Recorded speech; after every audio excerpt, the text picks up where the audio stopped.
फिलवक्त Iran और America के बीच जैसे हालात बने हुए हैं, उनमें तो सबको यही लगता है कि अमेरिका कभी भी ईरान पर हमला कर सकता है, या होने को इसका उल्टा भी हो सकता है कि ईरान ही अमेरिका पर हमला कर सकता है।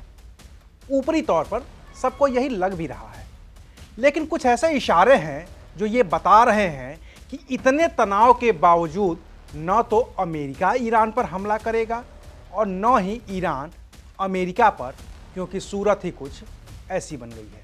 नमस्कार, मैं हूं अविनाश और आप देख रहे हैं ABP live. Fact number 1, Iran ने टाली सुल्तानी की फांसी।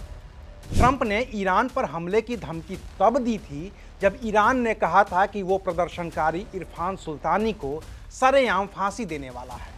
ट्रंप ने कहा था कि अगर फांसी हुई तो गंभीर परिणाम भुगतने होंगे। फांसी 14 जनवरी को ही होने वाली थी और 15 जनवरी को भी फांसी नहीं हुई है, जिसके बाद ट्रंप ने कहा है कि ईरान में फांसी भी रुक रही है और हत्याएं भी। अब इसको देखकर तो यही लगता है कि ट्रंप ने अपना मन बदल लिया है और वो हमला फिलवक्त नहीं करने वाले हैं। फैक्ट नंबर 2, ईरान ने फिर से खोला अपना एयर स्पेस। ट्रंप की धमकी के बाद ईरान ने अपना एयर स्पेस बंद कर दिया था। इसका मतलब था कि कोई भी प्लेन ईरान के हवाई क्षेत्र में नहीं घुस सकता था, और अगर कोई घुसता तो उसे हमला माना जाता। लेकिन अब ईरान ने फिर से अपना एयर स्पेस खोल दिया है। अब प्लेन तय समय पर उड़ रहे हैं और ईरान के अलग अलग शहरों में जा रहे हैं।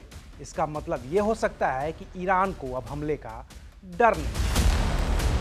फैक्ट नंबर 3, कम हो गए कच्चे तेल के दाम। ये जंग टलने की संभावना ही है कि बाजार ने भी इस खबर पर मुहर लगा दी है, क्योंकि जंग होने का मतलब था कि तेल की कीमतें बढ़ जाती, आशंका भी होती तो बढ़ जाती।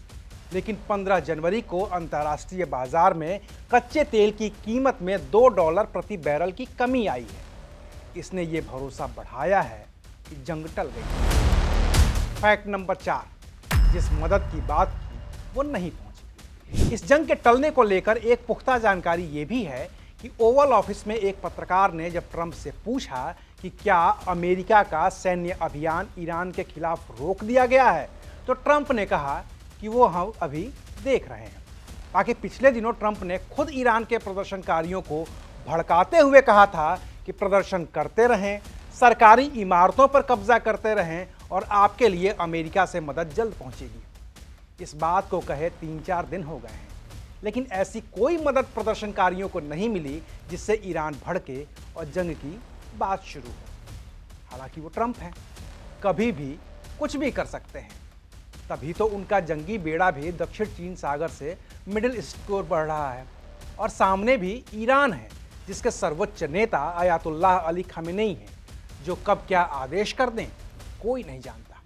लेकिन अभी के जो हालात हैं उसमें जंग तो टलती ही दिख रही है। वैसे आपको क्या लगता है, क्या हमला होगा? और होगा तो इसकी शुरुआत कौन करेगा? क्या ट्रंप हमला करेंगे? और करेंगे तो कैसे?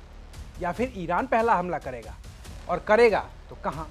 सीधे अमेरिका पर, या फिर मिडिल ईस्ट में जो अमेरिकी बेस हैं उन पर उसका अटैक होगा? आपकी जो भी राय हो हमें कमेंट करके जरूर बताइएगा। शुक्रिया, आप देख रहे थे एबीपी लाइव।